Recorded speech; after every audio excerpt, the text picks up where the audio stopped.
तो वापस आ जाएं सबके सब, unit number 4, performance of contract. Contract का क्या करने वाले हैं? परफॉर्मेंस। ये बड़ा अच्छा यूनिट है आपके एग्जाम पॉइंट ऑफ व्यू से, वैसे भी समझने के पॉइंट ऑफ व्यू से भी, और बहुत बड़ा भी नहीं है। ठीक है, देखो भाई, यूनिट नंबर 1, 2 और 3 के अंदर आपने बस ये सीखा है कि कॉन्ट्रैक्ट बनता कैसे। क्या आपने उस कॉन्ट्रैक्ट को परफॉर्म किया था अभी तक? अभी तक तो बनाए ही ना उस कॉन्ट्रैक्ट को, sir void, valid, voidable, illegal, uncertain part, ये वो, कंसिडरेशन, कैपेसिटी, है ना। यूनिट 1, 2, 3 सिर्फ हमें सिखाता है how to create the contract, और 4 एंड ऑनवर्ड्स परफॉर्मेंस की बात आ जाती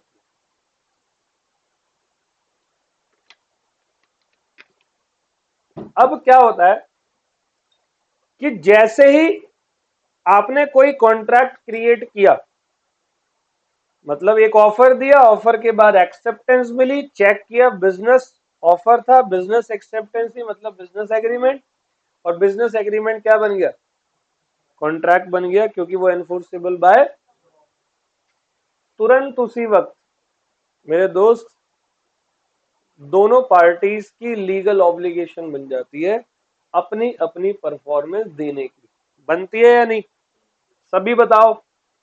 पार्टीज की अपनी लीगल ऑब्लिगेशन बन जाती है क्या करने की? परफॉर्मेंस करने की। सबको आ रहा है समझ में? तो अब क्या होता है कि परफॉर्मेंस करने के क्या क्या तरीके और मेथड्स और बातें होती है, इस वाले यूनिट में हमें ये पढ़ना है। सबसे पहले मैं आपको बताना चाहता हूं परफॉर्मेंस क्या होता है।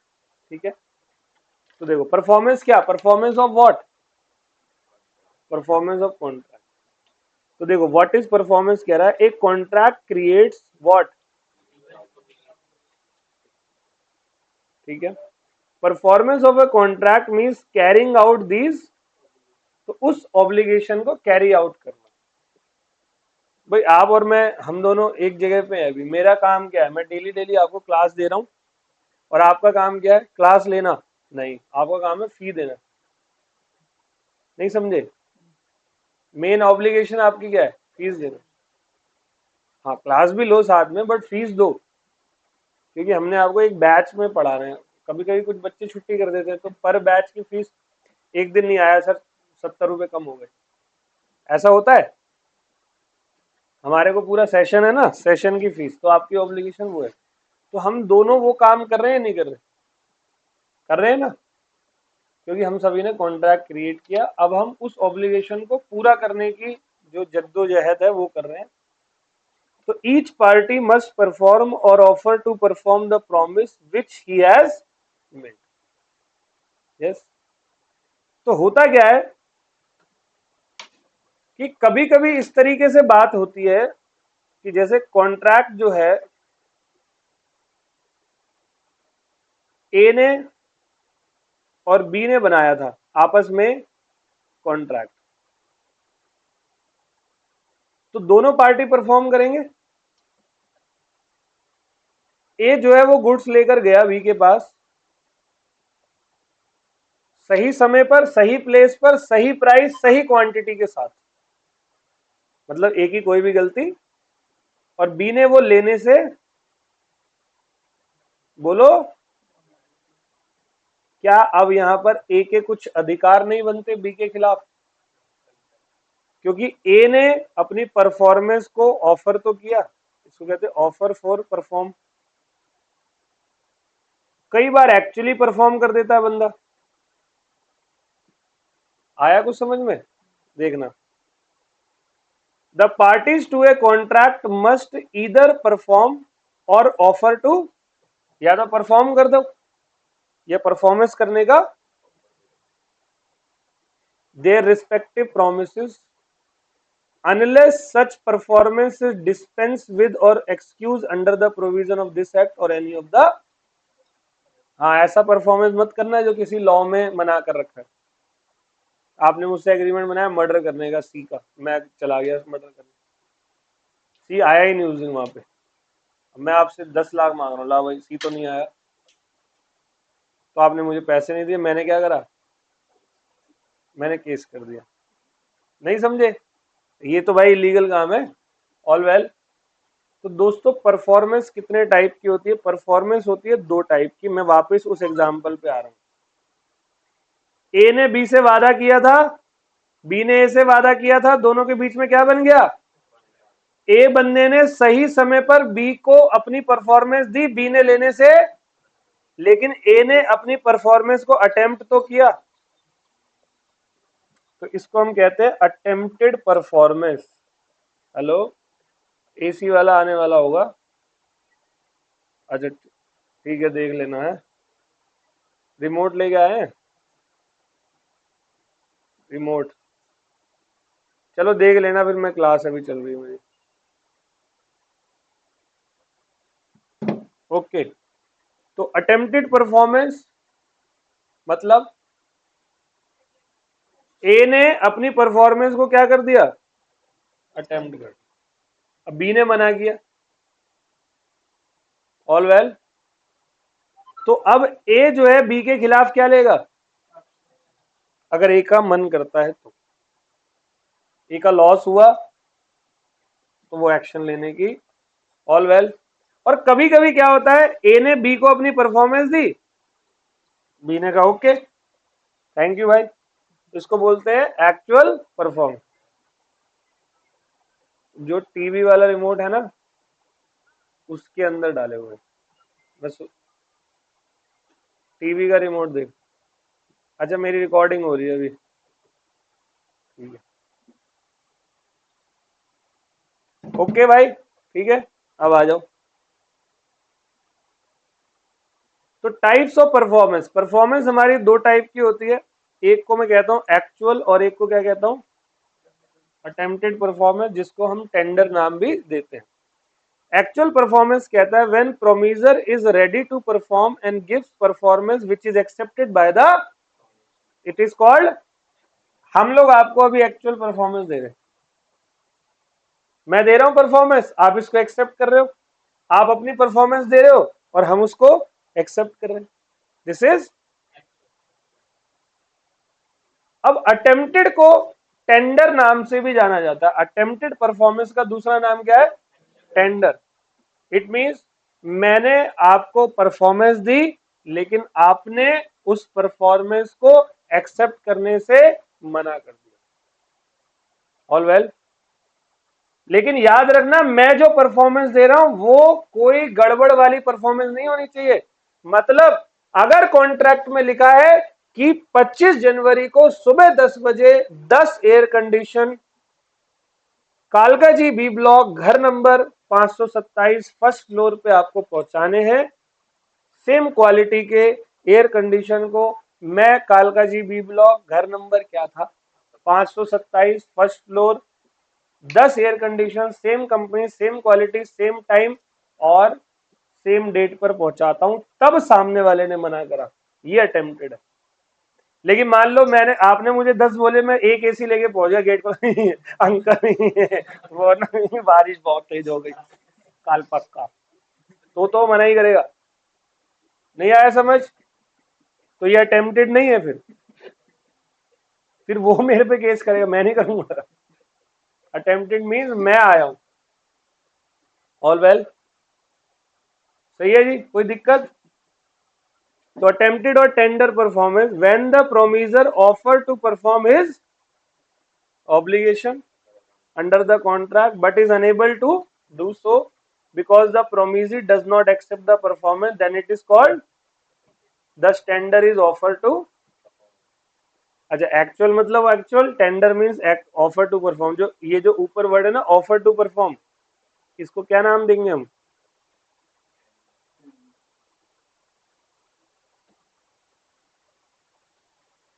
Any doubt? अब देखो मैंने यहां पर लिखा हुआ है, पेपर के लिए इंपॉर्टेंट है, एक वैलिड टेंडर के एसेंशियल्स क्या होते हैं। मतलब आपका टेंडर वैलिड कब माना जाएगा? पहली बात, आपका अनकंडीशनल होना चाहिए। जैसे कि मान लो मैंने खाना ऑर्डर किया, मैं 6ठे फ्लोर पे रहता हूँ। तो जोमेटो वाला नीचे आ गया, क्या सर मैं आ गया। मैं कहा, आ फिर, नहीं समझे। वो नीचे से कह रहा मैं आ गया। मैंने क्या बोला, आ फिर मतलब। तो बताओ वो बंदा कहाँ दे के जाएगा खाना? मैं ऑर्डर कहाँ से कराऊं? अगर मुझे बाहर ही नीचे जाना होता तो मैं तेरे ढाबे पे नहीं आ जाता। तो कह रहे नहीं जी मैं नहीं आ सकता। तो मत आ फिर, ले जा। मैं तो कैश पेमेंट का ऑप्शन रखा है। या ऑनलाइन भी किया, वो मैं पैसे ले लूंगा जोमेटो वाले से। तेरी ड्यूटी क्या है? जहां बोला है उधर आना। तो तू कहीं और गोल गोल घूम रहा है। तो वो अटेम्प्टेड, मतलब वो कंडीशन लगा रहा है कि सर आपको नीचे आना पड़ेगा। मैं क्यों नीचे आऊं? आया समझ में? तो it must be and must made at proper time and. अब खाना मंगाया था 6 बजे, एक बार ऐसे ही हुआ, मेरी वाइफ अभी नहीं थी। अब मुझे बड़ी भूख लग रही, मैं बड़ा परेशान था खाने को लेकर, क्योंकि मैं अनियन गार्लिक नहीं खाता। तो ऐसा कोई रेस्टोरेंट ही नहीं है जहां पर वो नहीं मिलता हो कुछ को छोड़कर। तो मैंने एक जोमेटो पे सर्च किया, भाई बड़ी मुश्किल से मुझे एक रेस्टोरेंट मिला। मैंने 7 बजे शाम को ऑर्डर किया और सुबह की क्लास ले ला के पहुंचा हूँ, अभी की बात है, 15-20 दिन की। पेमेंट कर दी। अब मैं बिलख रहा हूँ भूख से, 9:30 बज गए। वो राइडर भी नहीं, राइडर का था पता नहीं, दिखा भी नहीं। मैंने कहा ये क्या यार। मैं बीच में काम करने लग गया था, भूल गया कि मेरा ऑर्डर गया हुआ है। फिर वो बंदा कहीं से 10 बजे मुझे, पौने 10 बजे फोन करता है कि सर कहाँ आना है। मैं कहा कहीं भी नहीं आना। अब तुम जाओ। फिर मैंने जोमेटो फोन किया और डायलॉग वायलॉग दिए वही मैसेज पे। पेमेंट मेरी वापस रिवर्स हुई, सॉरी वॉरी बोला उन्होंने, ये वो जो भी है। इसको चलाओ ना यार, गर्मी लग रही। ठीक है। तो वो बंदा गया प्रॉपर टाइम और प्लेस पर नहीं पहुंचा। अब आप लोग आ जाओ, जब सुबह 9 बजे की क्लास, अब रात को 9 बजे आ जाओ। सुमित सर को फोन, सर हम तो आ गए। 9 बजे बुलाया, हाँ 9 ही बजे तो आए हैं सर। सुबह 9 बजे नहीं सर, आपने 9 बोला था, मैं तो 9 बजे आ गई। तो गलत है या नहीं है? अब सर थोड़ी आएंगे 9 बजे रात को, मैं थोड़ी आऊंगा आपको रात को पढ़ाने 9 बजे। समझ गए? चलो। मेड टू द प्रोमिजी और एनी ऑफ द ज्वाइंट प्रोमिजी और इज ऑथोराइज्ड। अब ये नहीं कॉन्ट्रैक्ट तुमसे बनाया, परफॉर्मेंस देने कहीं और चले गए। परफॉर्मेंस भी तुम्हें देने आऊंगा, तुम मना करना तो मेरा अटेम्प्टेड होगा। और in case of delivery of goods promise should given reasonable opportunity to. मान लो गुड्स की डिलीवरी करनी है, मैंने दे दी गुड्स की, मैंने कहा देखना मत जब तक मैं जाऊं ना, जाने के बाद देख लेना। ये क्या बात है बे? वो गुड्स मुझसे खरीद रहा है ना, तो बिना इंस्पेक्ट करे मतलब लेगा या नहीं लेगा?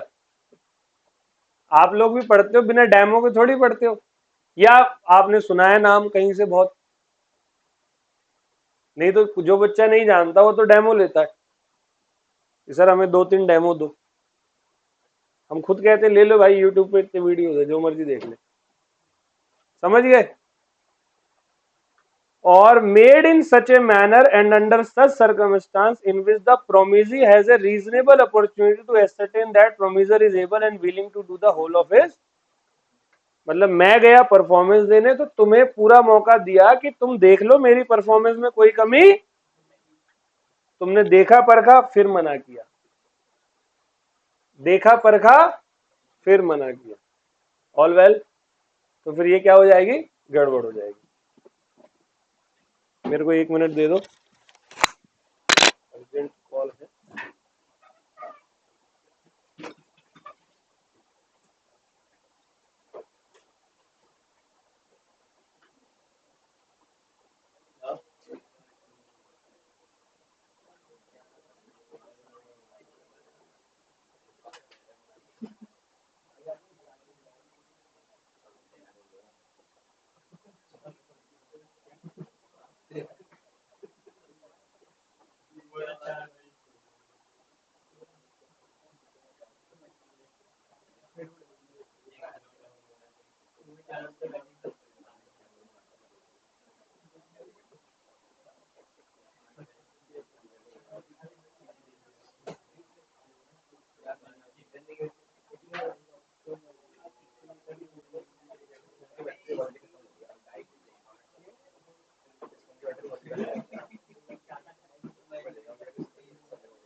पूरा कीचड़ विचड़ लगा हुआ है सीरियसली। ओहो, आ जाओ आ जाओ आ जाओ, सॉरी अर्जेंट कॉल थी। मेरे घर में थोड़ा काम हो रहा था, मुझे बात करनी पड़ी। ओके, तो हम लोग क्या कह रहे थे अभी? अटेम्प्टेड परफॉर्मेंस की बात कर रहे थे। अटेम्प्टेड मतलब क्या होता है? टेंडर बोलते हैं इसको। क्या कहते हैं? टेंडर। ठीक है, तो जो टेंडर है हमारा वो तभी वैलिड होता है जब हम इन सारी की सारी कंडीशन, सारी की सारी सिचुएशन को समझते हैं। अगर हमने ये सारी सिचुएशन को समझा नहीं, फुलफिल नहीं किया, हमारा टेंडर कभी भी वैलिड नहीं माना जाएगा। समझ में आ गया? अब देखो यहां पर एक एग्जांपल है, रंगा और बिल्ला, इन दोनों के बीच में रंगा ने कॉन्ट्रैक्ट किया to deliver 100 bags of basmati rice at Billas godown on. ठीक है, तो दोनों के बीच में कॉन्ट्रैक्ट हो गया, मतलब ऑफर एक्सेप्टेंस वगैरह सब हो गया होगा। अब यहां पर क्या है, here are should bring the whole lot of 100 bags to B's go down. तो आर को लेके जाने चाहिए 100 के 100 बैग। कब? And offer B an opportunity to same inspecting. और बी को मैं ऑफर दूंगा, भाई तू पहले इसको चेक कर ले। Are there and it is of the same quality, मैं बोलूंगा क्वालिटी चेक कर। अगर इसके बाद अब बी मना करता है तो फिर ये क्या हो जाएगा? अटेम्प्टेड पे बहुत क्वेश्चन आते हैं, मैंने बहुत बहुत ज्यादा अच्छे तरीके से यहां पर लिखा हुआ है अटेम्प्टेड को, आपको मिलेगा नहीं इतना बेस्ट। ऑल वेल, तो अब ये बताओ अटेम्प्टेड हो गया तो इसका अगला स्टेप क्या होगा?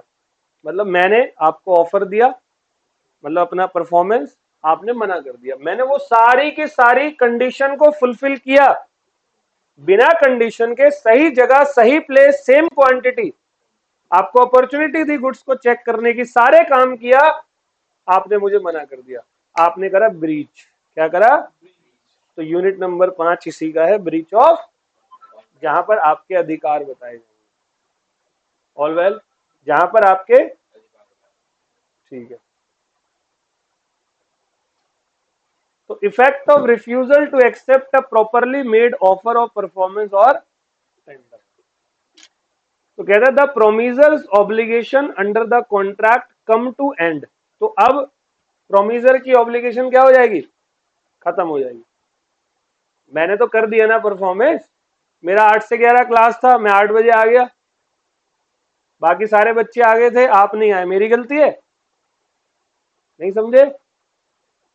बट हिज राइट कंटिन्यू, लेकिन आप नहीं आए, मैंने पढ़ाया, आपको फीस देनी पड़ेगी, है ना? सिंपली प्रोमिजर में initiate action against the promissory for breach of. तो ये breach of contract unit number, I think समझ में आ गया। आया बेटे? कैसा लगा? पहले परफॉर्मेंस का मतलब क्या होता है? ऑब्लिगेशन। जो कॉन्ट्रैक्ट की ऑब्लिगेशन होती है उसको मैं परफॉर्म करता हूं। परफॉर्मेंस दो टाइप की होती है, एक्चुअल और एंटिसिपेटेड, सॉरी अटेम्प्टेड।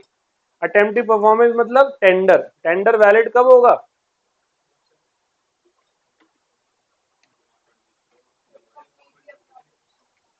जब कंप्लीटली अपना ऑब्लिगेशन अनकंडीशनल, आपको अपॉर्चुनिटी दूंगा इंस्पेक्ट करने की, मैं सारे के सारे काम पूरे कर दूं। डन है जी? ओके है जी? लेकिन कुछ एक्सेप्शन है, इस पॉइंट का भी कुछ एक्सेप्शन है, तो ये समझना। मान लो एक डेटर ने प्रॉपरली ऑफर टू पे मनी टू क्रेडिटर, मतलब मैंने आपको उधार दिया हुआ था, मैं क्रेडिटर हूं, आप डेटर हो। ड्यू डेट आई, आप मेरे पास आए, आपने मुझे पैसे दिए, मैंने कहा अभी नहीं लूंगा, बाद में ले लूंगा। तो आपने अटेम्प्ट करा, मैंने पैसे लेने से हो गया। अब बाद में क्रेडिटर डेटर के पास गया, लाओ भाई पैसे दोगे, तो तूने तो मना कर दिया था। मेरा अधिकार कम्स टू,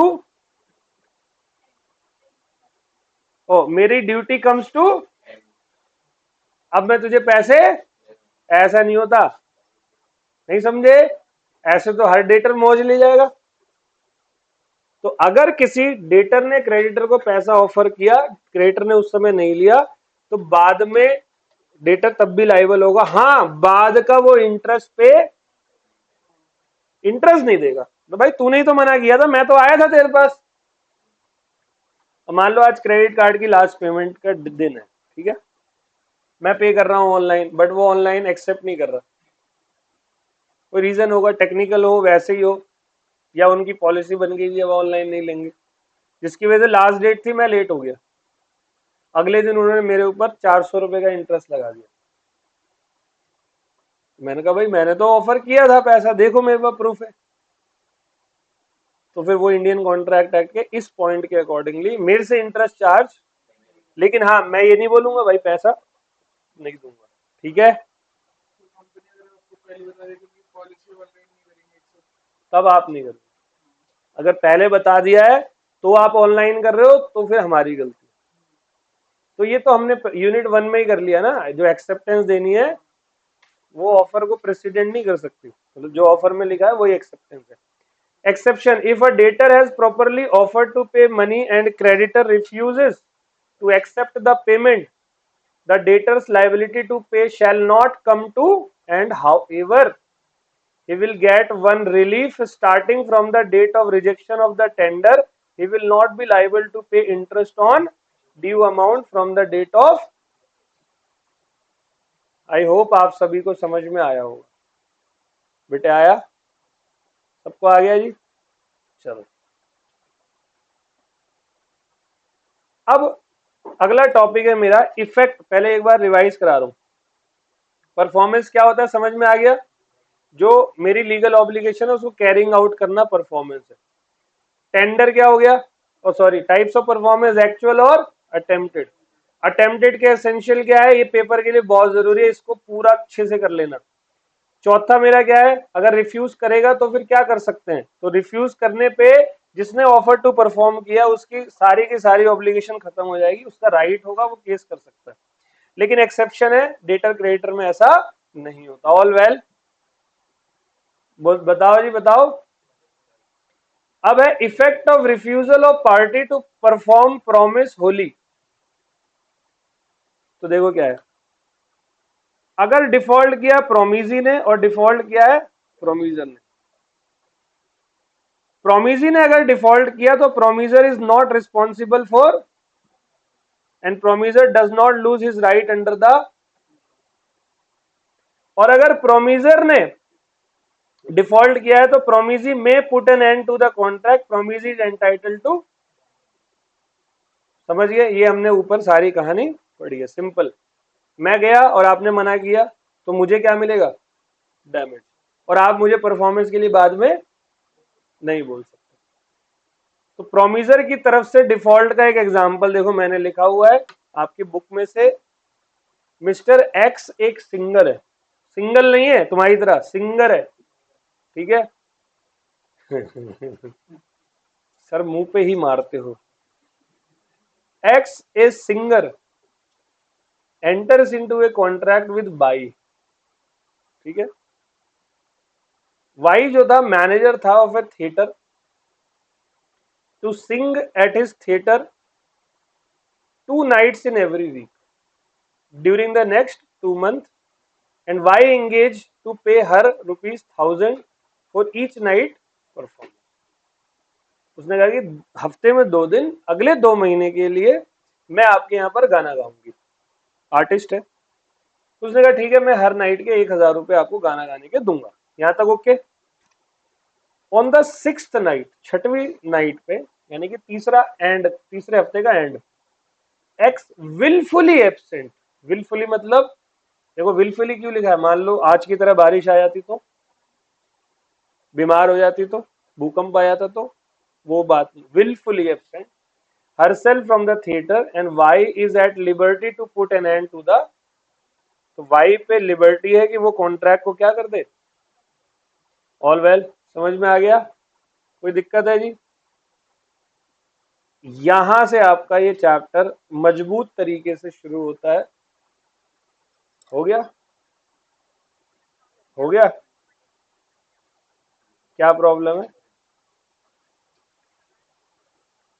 हाँ हाँ, अच्छा, ठीक है भाई, ठीक है भाई, ओके। और ये ठीक है? रोटी?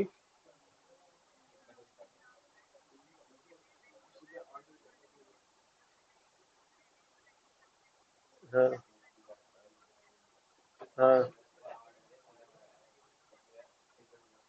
अच्छा, हाँ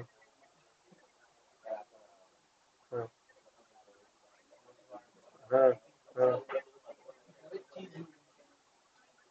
हाँ हाँ,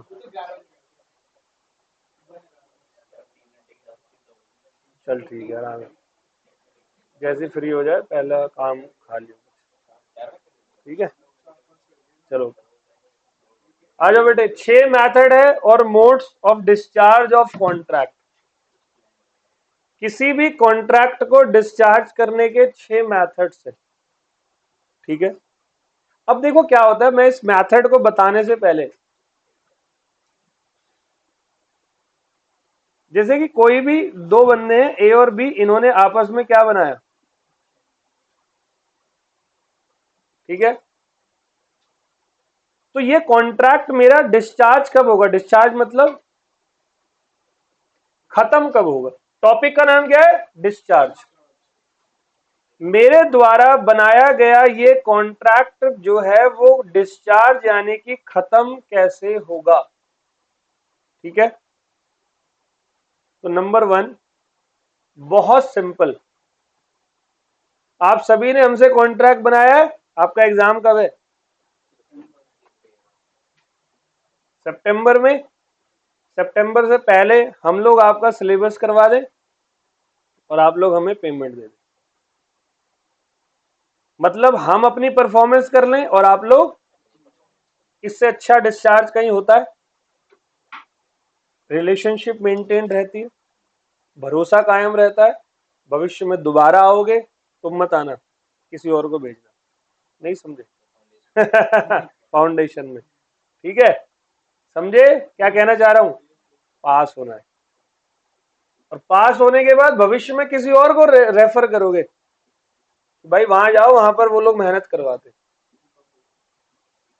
अच्छी मेहनत होती है, आपका पैसा भी वेस्ट नहीं जाएगा, आपका टाइम वेस्ट भी नहीं जाएगा। तो इससे बढ़िया डिस्चार्ज कुछ नहीं है। तो पहला तो होता है कि सिंपल इस कॉन्ट्रैक्ट को डिस्चार्ज कर दो बाय परफॉर्मेंस।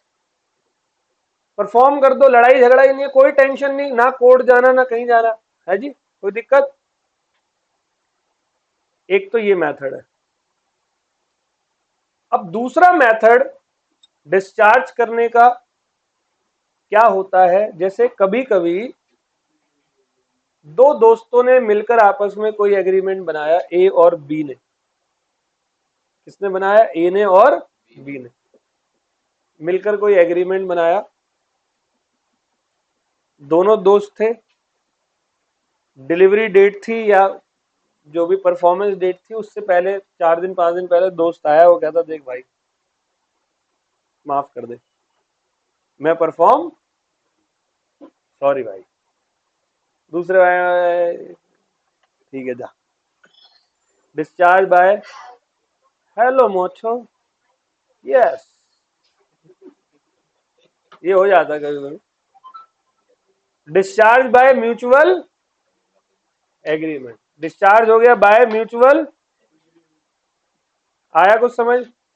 दूसरा पॉइंट क्या है, हमने आपस में एग्रीमेंट बना लिया, चल यार कोई नहीं, तो दोस्ती है, बचपन का ही है, कॉन्ट्रैक्ट ऐसे 100 दांव पे लगा दे, नहीं समझे भाई, ओके है। चलो तीसरा, आज आपकी क्लास थी कितने बजे, नहीं नहीं वैसे जेनुअल 8:30 बजे, और आपको फिर 9 बजे बोला गया। पहली बार हुआ है आज ऐसा, क्यों हुआ, क्योंकि बारिश इतनी हो गई, सब अस्त व्यस्त, हमारे यहाँ देखो कितना पानी भर गया और पूरा रोड वोड सब अस्त व्यस्त था। फिर क्लास का टाइम क्या बढ़ा, फिर फाइनली 11 बजे तैर वैर के हम लोग पहुंच के हमने क्लास। अच्छा एक बात बताओ, आप इस पे बोल भी सकते हो सर टाइम तो 9 बजे का, भाई 11 बजे क्यों, हमारी जिंदगी में और कुछ नहीं है क्या। खैर आप तो नहीं बोलोगे, बट एक बात बता रहा हूं, यूएसए में बोल देते। तो यहां पर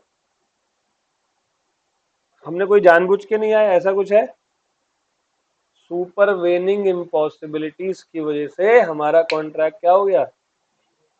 जैसे एक ट्रक आ रहा था, ट्रक में सीमेंट रखा हुआ था, प्रॉपर केयर से सीमेंट रखा था, हिमाचल से दिल्ली की तरफ आ रहा, रास्ते में बाढ़ वाढ़ आई, पानी घुस गया पूरा और सारा का सारा सीमेंट क्या बन गया, पत्थर बन गया। अब बताओ इसमें किस कंपनी की गलती है। बारिश से बात करोगे लड़ोगे, तो यहाँ डिस्चार्ज हो गया बाय सुपरवेनिंग इम्पॉसिबिलिटी। आया भाई तीसरा। अभी मैं इन सबको पढ़ाऊंगा अंदर डिटेल में, अभी तो हेडिंग बता रहा हूँ। बेटे 3 आ गया।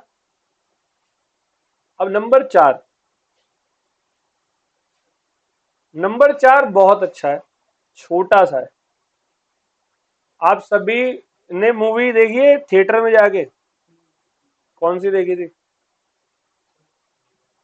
क्या? भेड़िया? मेरे को भेड़िया बोल रहा है तू? बहुत गंदी, इतनी गंदी फिल्म भी देखने गया तू? रनवे 34 अजय देवगन की है? तो बताओ वो दारू पीता है उसमें? नहीं। अच्छा, और आपने देखी बेटे लास्ट मूवी थिएटर पे? आपने आप। यस। नहीं देखी कौन? अच्छा याद नहीं है? अरे कितनी अच्छी बच्ची है। तूने देखी थी? कौन सी? सर ये पूछो कौन सी फिल्म नहीं देखते हम, ठीक है? कौन सी? ओ भाई, वो तो 2016 में आई थी, अगस्त के महीने में, ईद के टाइम पे। मतलब तू गोदी में गया था पापा के साथ? तूने कौन सी देखी थी? कौन? डरा नहीं तू? अच्छी लगती है भूत की फिल्में? अच्छा वो बेकार थी, वैसे कॉन्जरिंग बड़ी डेंजर है। मैं गया था थिएटर में देखने 2016 में, जून में आई थी। बर्थडे पे गए थे। ओ भाई साहब, मैं 4 या 5 मिनट देखा, मैं पूरे टाइम सीट के नीचे था। कॉन्ज्यूरिंग मूवी जो है भूत वाली जो है, मैं लिटरली इंटरवल तक सीट के नीचे था। मैंने कहा जैसे ही खत्म होगा भागूंगा। अब गया जितने दोस्तों के साथ, कोई जाने को है, मैंने कहा मेरे को जाने दो यहाँ से, मैं तो, मेरे को हार्ट अटैक आ जाएगा। बहुत खतरनाक कॉन्ज्यूरिंग है। तू कौन सी देख के आया था? भेड़िया? अच्छा तू नहीं देखी थी वो भेड़िया? वरुण धवन की मूवी देखी कोई थिएटर पे? कौन सी? तू कहानी बता दे, नाम मैं बता दूं। अच्छा अक्षय कुमार वाली? तो ये तो मैं भी नहीं बता सकता। चल बाद में बताइए अब। तब तक। कश्मीर फाइल्स? हाँ मैंने भी देखी थी। एवेंजर्स वाली? अच्छा। चलो जी चलो, ऐसे ही पूछ रहा था। आप सब लोग बहुत देर से बैठे हो तो मैंने कहा थोड़ी सी बातें कर लूं। तो मेरे दोस्तों, एवेंजर्स एवेंजर जो भी देखिए, तो मूवी का टाइमिंग होता है। जैसे पुराने टाइम पे होता था 9 से 12, 12 से 3, अब तो ऐसा नहीं होता। अब तो जब थिएटर 9:45 से 12:45 वगैरह वगैरह, अलग अलग टाइम होता है। अब मान लो आपने टिकट ली मूवी की, 12:45 to 3 का शो था आपका, और आप 3:15 बजे पहुंचे कि हाँ जी थिएटर कहाँ है, तो आपकी टिकट क्या हो गई? मतलब वो ऑटोमेटिकली लैप्स ऑफ टाइम की वजह से कॉन्ट्रैक्ट डिस्चार्ज हो गया। जैसे अमेजोन फ्लिपकार्ट पे वो बिग बिलियन डे चलते हैं। चलो प्लेटफॉर्म टिकट लिए कभी किसी ने? कितनी देर तक वैलिड होती है? 2 घंटे तक होती है। ट्रेन लेट हो जाए तो आगे एक्सटेंड हो जाता है, ट्रेन लेट ना हुई तो 2 ही घंटे। ऐसा क्यों? वरना लोग रेलवे स्टेशन को टूरिस्ट स्पॉट बना देंगे। वो देख ट्रेन। देखा बेटे, दिस इज इंडिया। तो सारे बच्चे में प्लेटफॉर्म पे पटरियों पे नाच रहे होंगे। It happens only in India. और वहां हो गए 4 एक्सीडेंट। तो डरते हैं वो रेलवे वाले, उन्होंने प्लेटफॉर्म टिकट रखी हुई है। अब 2 घंटे की टिकट है, 2 घंटे बाद भी तुम प्लेटफॉर्म पे घूम रहे हो, लोगों के सामान को देख रहे हो, तो तुम्हारे को पकड़ेंगे भी और जुर्माना भी लगेगा। क्योंकि अब तुम बोलो टिकट तो है, अरे है तो सही, लेकिन 2 घंटे बाद ये खत्म हो चुकी है। Lapse of. और एक एग्जांपल, कभी तुम बस में बैठे हो, 5 रुपए का टिकट लो, तो एक एक लास्ट स्टेशन होता है, उसके बाद भी तुम आराम से पहुंच रहे हो, घूम रहे हो, मजा आ रहा है, और तुम्हें टिकट चेक करने पकड़ लिया, तो आपकी टिकट कैंसिल हो गई due to lapse of. All well. चौथा, चौथा क्या है? Lapse of time. पांचवा सुनो, discharge by operation of law. X और वाई में एग्रीमेंट हुआ, कॉन्ट्रैक्ट हो गया, परफॉर्मेंस से पहले एक्स की डेथ हो गई। अब बुआ जी थोड़ी हो छाती पे हाथ मारोगे, उठ जा कॉन्ट्रैक्ट पूरा कर मेरा, है जी? करोगे ऐसा? देखो इंडिया में भाई साहब किसी की मौत के टाइम पर देखो लोकल एरिया में उसकी छातियों पे इतनी औरतें ऐसे कूदती हैं भाई साहब। और मैंने इससे तगड़ा प्यार उन औरतों का वहां, मतलब उस जो जो भी शोक सभा होती है उसके अलावा कहीं नहीं देखा। वो दिन भर वो सब गालियां देती है, और जब वो बंदा मर जाता है, मेरी लाली कहाँ चली गई मेरी लाली, है जी? पूरा उसका बॉडी के मतलब वो बॉडी भी उठ के बोले भाई अब मर चुका हूं ठीक है, अब तो छोड़ दे। तो सुनो जी, अब वो बंदा मर गया, क्या हो गया? ये operation of law, all well. और भी एग्जांपल है बाद में दूंगा। लास्ट है डिस्चार्ज बाय, देखो ऊपर वाले में सिचुएशन है, छठे वाले में बंदा कह रहा नहीं कर रहा परफॉर्म, जो उखाड़ना उखाड़ ले, इट मींस ब्रीच ऑफ। नहीं समझे? देखो पहले वाले में परफॉर्म कर दिया, दूसरे वाले में माफी मांग ली, तीसरे में नेचर आ गया, चौथे में समय हो गया, पांचवे में डेथ या इंसॉल्वेंसी होगी, छठे में वो डॉन है, क्या कर लेगा? समझ गए? तो ये 6 मेथड है कॉन्ट्रैक्ट को क्या करने के, डिस्चार्ज करने के। देखना 6 के 6 मेथड। 6 मेथड या modes of discharge of contract. Number A, discharge by, बहुत ही इज्जत से परफॉर्म कर दो। Mutual agreement, supervening, lapse of time, operation of law, breach of, एक एक करके। अच्छा ये ब्रीच ऑफ कॉन्ट्रैक्ट यूनिट 5 है, यूनिट इस वाले को 5वें यूनिट में पढ़ेंगे पूरा, ठीक है? तो एक एक करके शुरू कर रहा हूं, ए से लेकर ई तक, फिर उसके बाद मिसलेनियस टॉपिक बचेंगे। सबसे पहला डिस्चार्ज बाय परफॉर्मेंस, ठीक है? किसी भी कॉन्ट्रैक्ट को खत्म कर दो, कैसे? परफॉर्म करके। मैं आपसे कुछ क्वेश्चन पूछता हूं, क्वेश्चन, ठीक है? टॉपिक क्या चल रहा है? डिस्चार्ज बाय परफॉर्मेंस, पहला वाला हमने स्टार्ट कर दिया। तो क्वेश्चन है, who can give the performance?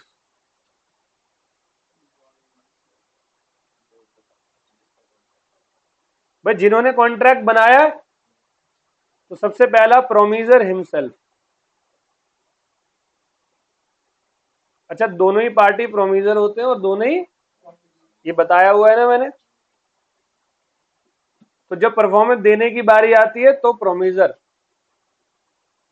All well, तो प्रोमीजर हिमसेल्फ। अब जैसे आप लोगों को पढ़ाने यहां पर कौन आया? हमने वादा किया था, हम ही आए ना। अब मान लो मैं अपने छोटे भाई को भेज दूं पढ़ाने के लिए, वहां बैठ के तुम्हें गोला बना के पत्ते खिलवा रहा, आ जाओ बेगम बाहर, ये क्या हो जाएगा? गड़बड़ हो जाएगी। तो प्रोमीजर जिसने प्रॉमिस किया उसके अलावा कोई और परफॉर्म कर सकता है क्या? हाँ कर सकता है, अगर कॉन्ट्रैक्ट पर्सनल स्किल पे बेस्ड ना हो तो। हमारा पढ़ाना पर्सनल स्किल पे बेस्ड है, हम ही पढ़ा सकते हैं आगे। लेकिन मान लो कहीं माल डिलीवर्ड करना था, जरूरी है मैं ही जाऊं? और सामान ही तो है, किसी को भेज दूंगा। तो फिर प्रोमीजर के अलावा क्या स्ट्रेंजर दे सकता है परफॉर्मेंस? तो अब ये सारी बातें करूंगा ध्यान से। टॉपिक है who can give the performance. Number 1, promisor himself. पहले तो भाई प्रोमीजर खुद परफॉर्मेंस देता है। The primary responsibility to perform is on promisor. Primary responsibility किस पे होती है? प्रोमीजर। क्या मेरा प्रोमीजर का एजेंट कर सकता है? हाँ कर सकता है, पर्सनल स्किल पे बेस अगर ना हुआ तो। पर्सनल स्किल वाले पे, अब जैसे अमिताभ बच्चन है, उसको शूटिंग के लिए मैंने साइन किया, तो अमिताभ बच्चन को साइन किया तो अमिताभ ने अपने मतलब सेक्रेटरी को भेज दिया शूट करने के लिए। देखो यहाँ एग्जांपल दिया हुआ मैंने, Deepika Padukone has to perform into marriage of Ranbir Kapoor, ठीक है पुरानी मोहब्बत है। Now only Deepika Padukone can give performance and not her secretary Daisy.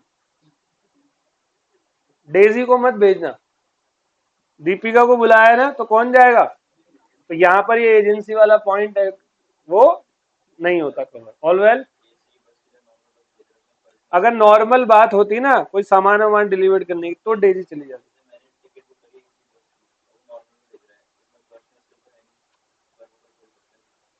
इसमें तो है पर्सनल स्किल।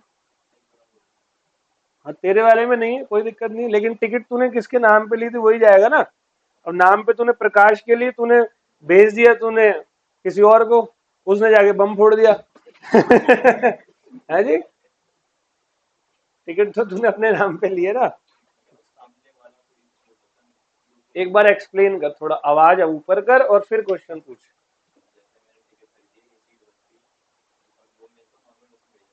हाँ, तो गलत है ना, वो एसी बस की टिकट तुझे दे रहा है, नॉर्मल में भेज रहा है, तो उस पर एक्शन ले।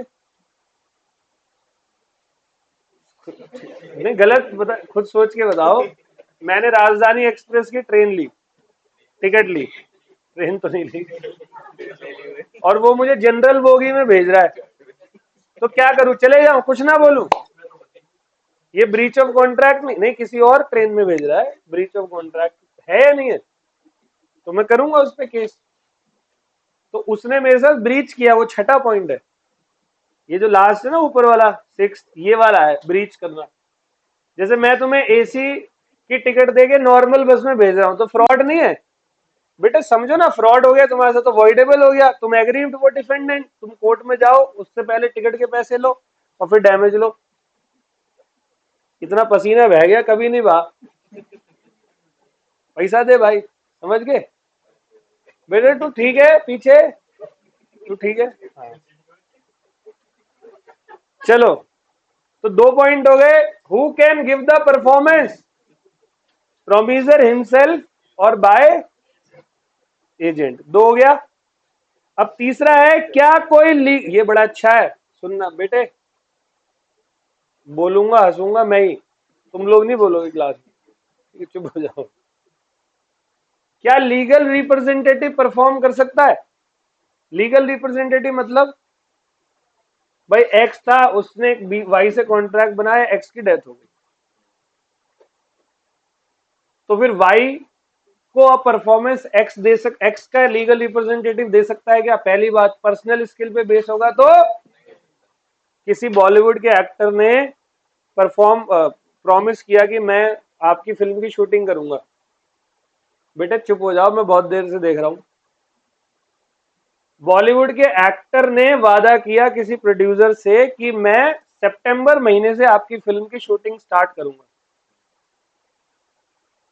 अब वो बॉलीवुड एक्टर की डेथ हो गई, तो अब उसका अच्छा, प्रोड्यूसर ने चेक वेक भी दिया था, साइनिंग अमाउंट बोलते हैं। अब क्या उसका लीगल रिप्रेजेंटेटिव यहाँ पे परफॉर्म करेगा?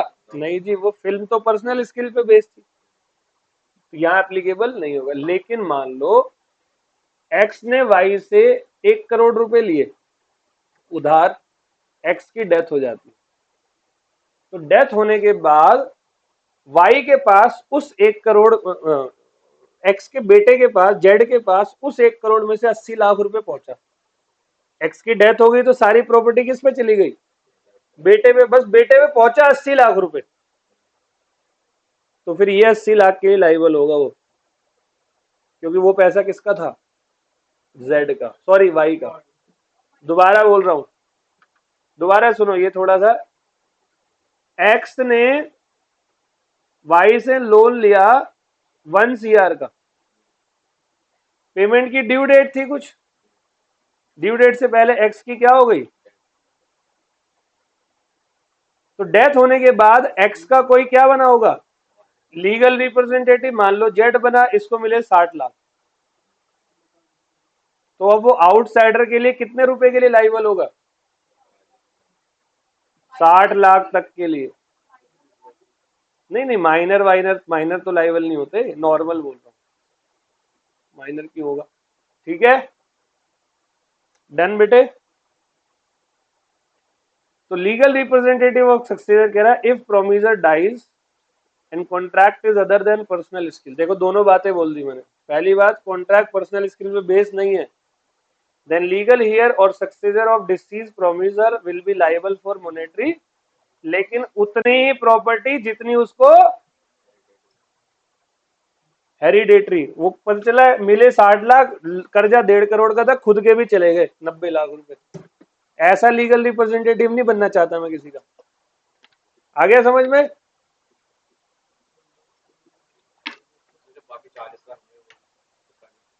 क्या वो अब वो देखे ना, उम्र देख के देता। क्यों दिए तूने लोन? 81 ईयर के आदमी को कोई लोन देता है? ठीक है, सही है। अब सब सुनो, हम लोग पढ़ के आ रहे हैं, हम लोग पढ़ रहे हैं डिस्चार्ज ऑफ कॉन्ट्रैक्ट। तो डिस्चार्ज 6 तरीकों से होते हैं, उनमें से पहला तरीका डिस्चार्ज बाय परफॉर्मेंस। क्वेश्चन पहला ये था, who can give the performance? तो प्रोमिजर हिमसेल्फ, और दूसरा क्या है? एजेंट। एजेंट नहीं कर सकता अगर पर्सनल स्किल पे बेस्ड हो। तीसरा क्या है? लीगल रिप्रेजेंटेटिव नहीं कर सकता अगर पर्सनल स्किल पे बेस्ड हो, और हेरिडेटरी प्रॉपर्टी तक करेगा। चौथा है स्ट्रेंजर। स्ट्रेंजर मतलब कोई भी थर्ड। आ गया समझ समझ में? जैसे कि मैंने किसी से सामान मंगाया, लेकिन सामान मेरे पास पोर्टर से आया। मैंने सामान आपसे मंगाया, लेकिन मेरे घर पे डिलीवरी पोर्टर वाले ने करी। पोर्टर देख समझते हो ना, वो एप्लीकेशन है जो डिलीवरी करती है आजकल। मैंने लेकिन कॉन्ट्रैक्ट किससे किया? आपसे। और मेरे घर पे बैल किसने बजाई? पोर्टर वाले ने। कुछ आया समझ? तो फिर सामान है, कोई भी ले आ सकता है, तो स्ट्रेंजर भी परफॉर्म कर सकता है। और यहां पर भी वही वाली बात है, स्ट्रेंजर अगर पर्सनल स्किल पे होगा तो परफॉर्म। चौथा आ गया समझ में? जैसे मुझे आपसे 1 लाख रुपए लेने, मैंने कहा ला भाई 1 लाख दे, केस कर दूंगा वरना बहुत टाइम हो गया। इतने में मिस्टर विकास नाम का कोई थर्ड पार्टी था, उसने कहा भाई इससे मत लियो, मैं दूंगा तुझे पैसे। होता है या नहीं होता? तो अब परफॉर्मेंस कौन देगा? मिस्टर विकास, जो कि थर्ड पार्टी है। अरे मेरे को तो पैसे से मतलब है ना। All well. और लास्ट पॉइंट है जॉइंट। ये जरा सुनना। जॉइंट प्रोमिजर मतलब होता है जैसे कि ए, बी, सी और डी, इन चारों ने मिलकर जॉइंटली ई से प्रॉमिस करा। मान लो 1 लाख रुपए का लिया उधार, तो इन चारों ने बोला कि हम चुकाएंगे, तो ये चारों को मैं क्या बोलूंगा?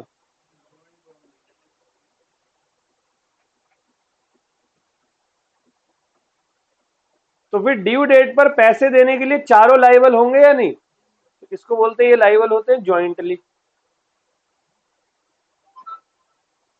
या मान लो ए की डेथ हो गई, बी की हो गई, सी की हो गई, बचा कौन? तो डी अकेला लाइबल होगा, प्लस ए, बी और सी के लीगल। लेकिन लीगल रिप्रेजेंटेटिव कितने पैसों के लाइबल होते हैं? तो बाकी के कौन देगा? और मान लो ए और बी की ही डेथ हुई, सी और डी जिंदा है, तो सी और डी प्लस लीगल रिप्रेजेंटेटिव। और कोई लीगल रिप्रेजेंटेटिव नहीं है तो सी और डी। और मान लो ए बी सी डी में ए बी सी तीनों मर गए, तीनों का कोई लीगल रिप्रेजेंटेटिव है, डी अकेला। इसको कहते हैं सेवरली। जॉइंटली भी लाइबल होंगे, और भाई ई को तो पैसे से मतलब है, अब चारों में से कोई भी दे दो, all well. Jointly and severally. देखना, जॉइंट प्रॉमिस मतलब more than one promiser they are jointly and severally मतलब लाइबल टू परफॉर्म द। समझ गए सब? देखो मैंने यहाँ बहुत बढ़िया बना रखा है। ड्यूरिंग जॉइंट लीव सब जिंदा है तो सारे लाइबल होंगे। एक मर गया तो जो मरा उसका रिप्रेजेंटेटिव, बाकी सारे। लास्ट सर्वाइवर मर गया तो सारे के सारे रिप्रेजेंटेटिव जॉइंटली लाइबल होंगे, बट होंगे जरूर। सही है? चलो आगे बढ़ते हैं।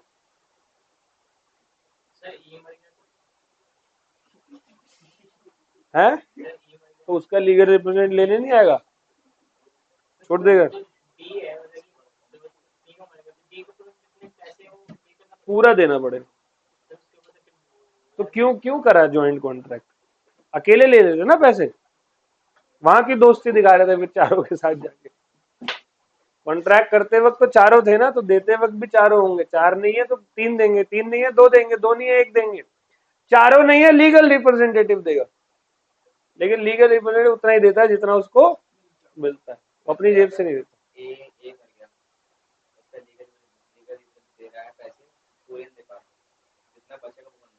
बाकी के लोग अरे देने हैं बिल्कुल। यही तो डिसाइड करने के लिए कोर्ट जाएंगे ना कि कौन क्या देगा। देखो प्रश्न बहुत होते हैं तो इसके आंसर्स कौन देते हैं? कोर्ट देता है। अब कोर्ट सिचुएशन देखकर आंसर देता है, सटीक आंसर किसी चीज का नहीं है। अब मलाइका अरोड़ा को 400 करोड़ रुपए मिले डिवोर्स पे, सॉरी सुजैन को, ऋतिक रोशन की वाइफ से। मलाइका को भी 100 करोड़ मिले। अब मान लो कि कोई आम आदमी, मिस्टर मुकेश, उसकी वाइफ से उसका डिवोर्स हो रहा है, तो 100 करोड़ रुपए थोड़ी क्लेम मांगेगी। मुकेश की सैलरी 12,000 रुपए। अब वो कोर्ट में गए, जी मुझे क्लेम चाहिए 100 करोड़ का, तो जज हंसेगा पहले। नहीं समझे? तो जज का डिसीजन वेरी करता है सिचुएशन टू सिचुएशन। वो ऋतिक रोशन था इसीलिए 400 करोड़ दिलवाए, या मुकेश है तो उसकी बीवी को बोलेगा तू ही दे इसको 400 रुपए डेली के, ठीक है तनख्वाह कम है इसकी 12,000। नहीं समझे? तो पहला पूरा ओके, कोई डाउट किसी को? मैं रिपीट कर रहा हूं, who can give the performance? Number one, promisor himself. दूसरा, कोई एजेंट, लेकिन पर्सनल स्किल नहीं होना चाहिए। Legal representative, agent, sorry personal skill नहीं होगा, प्लस जितना अमाउंट मिला है उतना। और स्ट्रेंजर, पर्सनल स्किल नहीं होना चाहिए। Legal joint promisor, jointly and severally liable होंगे। अब दूसरा, डिस्चार्ज बाय म्यूचुअल। देखो इसमें कई सारे नाम है, मैं फिलहाल 4 पॉइंट बताऊंगा मेन मेन। डिस्चार्ज बाय हम कर रहे हैं म्यूचुअल एग्रीमेंट। कॉन्ट्रैक्ट को डिस्चार्ज कर रहे हैं किस एग्रीमेंट से? म्यूचुअल एग्रीमेंट में 4 नाम है, नोवेशन पेपर में आते हैं सबसे ज्यादा क्वेश्चन यहां से। नोवेशन, रेमिशन, रिसेशन और ऑल्टरेशन। सर ये क्या है, शन शन कर रहे हो? है जी? ठीक है स्टार्ट कर दूं। पहला क्या है? नोवेशन। नोवेशन में क्या होता है, ए ने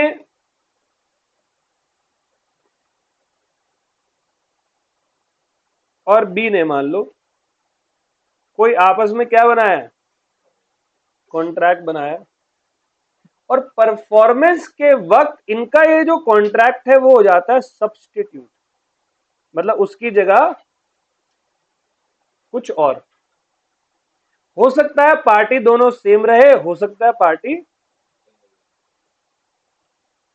नहीं आया समझ? आएगा अभी थोड़ी देर में। पहले समझना, सुनना अच्छे तरीके से जो मैं कहूंगा।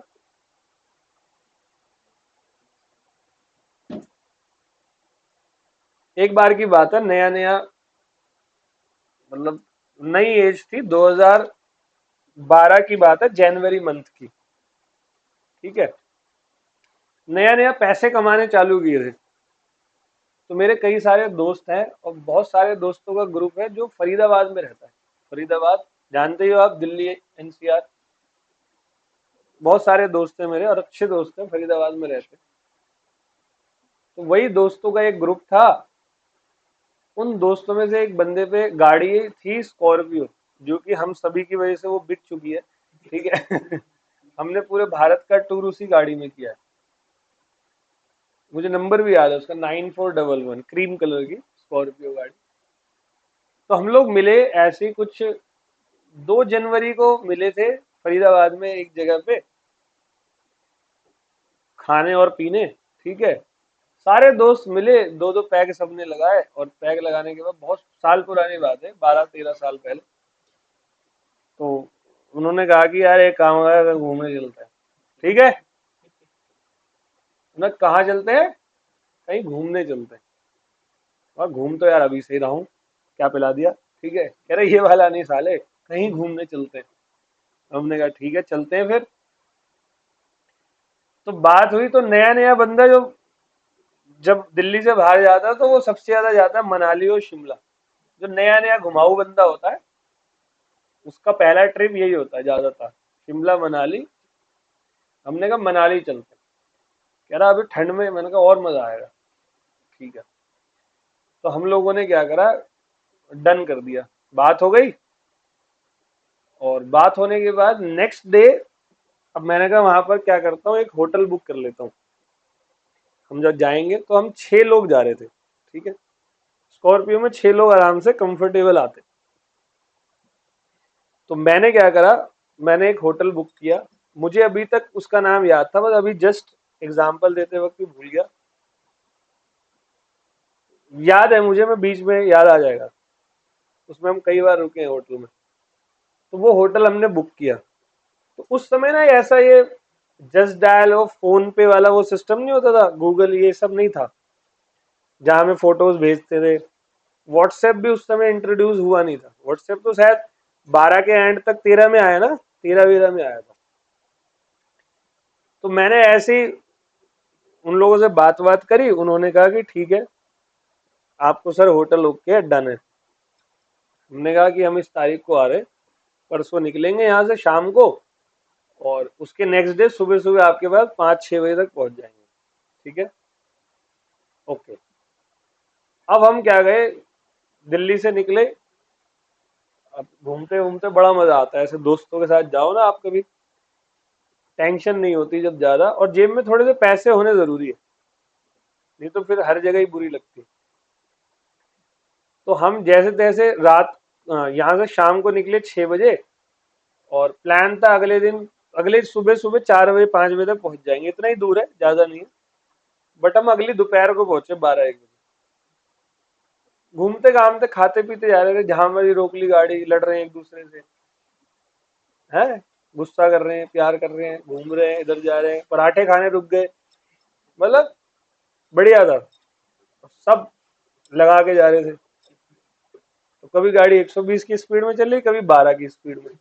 नहीं भाई, बहुत पी रखी है। ठीक है, तो ऐसे कर कुरा के हम पहुंचे, तो पहुंचे हाँ होटल न्यू अंबिका इंटरनेशनल। ठीक है, ये याद याद ही नहीं आ रहा था। तो उस समय जो मैंने किया था वो किया अंबिका इंटरनेशनल। अब हम पहुंच गए मॉल रोड पे ही, बिल्कुल मनाली में। हम गए उसके होटल में। एक तो होटल इतनी चढ़ाई पर चढ़ चढ़ के हालत खराब, और उसने हमें कहा था मॉल रोड के बिल्कुल सामने है, 50 मीटर पे। फिर भी पहुंच गए जैसे तैसे, थक हार के पहुंच ही गए। पहुंच गए तो होटल बिल्कुल सुनसान, जैसे ऐसे ना तो कोई, जहां पर किसी को जलाया गया और बिल्कुल शांति हो, किसी की मौत पे, ऐसा ही। रिसेप्शन पे देखा कोई भी नहीं, रिसेप्शन के नीचे एक बंदा जो है कंबल वंबल डाल के सोया पड़ा है। मैं कहा हाँ भाई, इधर है कोई? कहता मैं ही तो हूँ। यार मैं कहा भाई हमने होटल बुक किया था। कहता आओ यही तो है। मैं कहा, ये होटल है, वो भूत बंगला नहीं होता वैसा। अंदर गए कमरे के ऊपर, मेरा दोस्त बेड पे बैठा, बैग धुड़ुम नीचे, बेड का वो लकड़ी वाला थोड़ा हैवी था, दुम। मैं कहा भाई क्या है ये, हम नहीं रुकेंगे तेरे होटल में। और महंगा था होटल वो, उस समय के चार्जेस थे 2,000 रुपये पर डे के। 2,000 बहुत होते हैं 2012 में। मैं कहा ये क्या है, हमने ये वाला होटल किया ही नहीं, तुमने तो कुछ और बोला था। उसने कुछ फोटोज भी भेजी थी मुझे फोन पे, तो जीमेल पे। मैं कहा कि देख दिखा कुछ और रहा है। मैं कहा हम नहीं रखेंगे यहाँ पे। तो हमारा उससे क्या हुआ था, कॉन्ट्रैक्ट हुआ, और वो क्या कर रहा, आनाकानी कर रहा। यानी कि हम, मेरा, दीपक एंड टीम, ऐसे बोल सकते हैं, का होटल से, जिसका नाम है अंबिका इंटरनेशनल,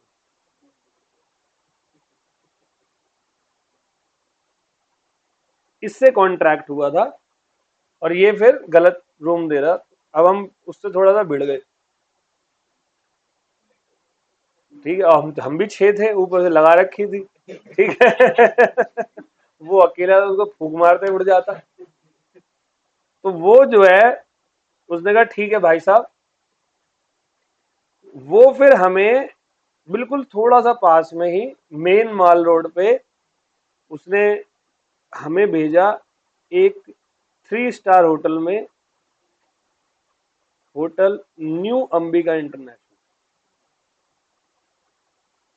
असल में पहले अंबिका इंटरनेशनल था, वो बदल के क्या कर दिया, ये वाला चेंज नहीं करा, नया खोला।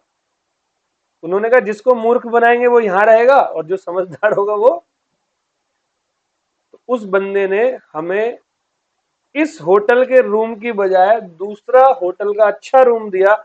हम दोनों के बीच में कॉन्ट्रैक्ट क्या हो गया, पार्टी क्या थी, सेम। नहीं आया समझ? हो सकता है उसके बाद दूसरा होटल नहीं होता तो वो हो सकता है किसी और, मतलब होटल राजदूत, वहां भेज देता हमें, तो पार्टी क्या हो जाती। बट सब्सटीट्यूशन जरूरी है। All well. वो हमारा पहला ट्रिप था मनाली का, बहुत ही मस्त ट्रिप, मजा आ गया, फुल लुट के आए थे। ठीक है, आ जाओ जी। तो डिस्चार्ज बाय म्यूचुअल एग्रीमेंट कहता है here both party finished the relation bye mutual agreement, it includes. यहाँ दोनों पार्टी जो रिलेशन है वो फिनिश करती है by mutual agreement, it include सबसे पहला क्या है, नोवेशन। तो बेटे where old contract is what, by, where as party में रिमेन, और में, देखो हो सकता है ओल्ड कॉन्ट्रैक्ट ए और बी के बीच में था, नया भी ए बी के बीच में हो जाए, बस सब्सटीट्यूशन आ जाए। ओल्ड ए बी में था, नया किस में हो गया, ऑल वेल। देखो जी, महेश ने 1 लाख रुपए दिए भूपति को, ठीक है, भूपति नाम का बंदा है, असल में ये एक ही बंदे टेनिस स्टार है, महेश भूपति, ठीक है। उसका एक का नाम महेश डाल दे, एक का भूपति डाल दे, गूगल करेगा फ्रंट पे आ जाएगा। On 1st of July, Bhupti enter into an agreement with Mahesh and Bhupti mortgage his estate for 90,000 in place of death of rupees।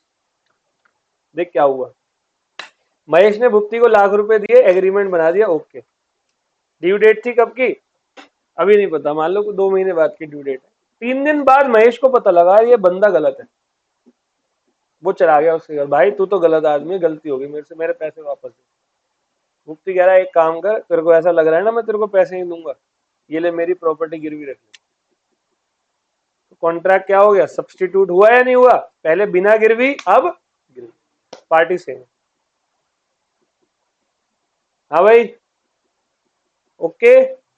अगर भुपति ये बोलता कि ये नया धूपिया है, ये तुझे पैसे देगी, समझ गए, तो पार्टी, उस बंदे को पैसे मिल जाते। अब डिफरेंट पार्टी में देखते हैं। सत्यम ने 50,000 रुपए दिए शिवम को। It is agreed between Satyam and Shivam and Sundaram that Shivam henceforth accept Sundaram as his debtor instead of, ठीक है, कोई टेंशन। तो पहला हो गया, पहला क्या हो गया, novation, where old contract is substituted by new contract where party may remain same और मे। 3 एग्जाम्पल दिए, एक होटल वाला, 2 उधार वाले। अब दूसरा है रिसेशन। रिसेशन मतलब कैंसल कर देना। मैंने आपसे कॉन्ट्रैक्ट बनाया, आपने मुझसे कॉन्ट्रैक्ट बनाया, ड्यू डेट आई, ड्यू डेट से पहले ही आपको पता था कि आप नहीं कर पाओगे, आप मेरे पास आए, आपने मुझसे माफी वाफी मांगी, आपने कहा यार भाई प्लीज ना खत्म करते हैं ना बात को यार, देख ले मजबूरी है। मैं कभी किया आज तक, तू सच बोल, तेरी कसम किया है कभी, नहीं, छोड़ना। तो सामने वाला क्या करते हैं, चल छोड़, मैं तेरे पे एक्शन भी नहीं लूंगा, हम बात को क्या करते हैं, खत्म करते हैं। इट मीन्स क्या होता है, recession means, it means termination of contract where parties to contract mutually decide to cancel the terms of their, ठीक है, जैसे cancellation of bill, all well. Bill मतलब जैसे मैंने बिल जनरेट कर दिया, आपने कहा ओ भाई साहब गलती हो गई। हुआ है कभी किसी का ऐसा, हुआ है, आप गए सामान ले लिया, बिल जनरेट नहीं लेना था, प्लीज ना वो भी समझ गया गरीब ही है, जा निकल यहाँ से।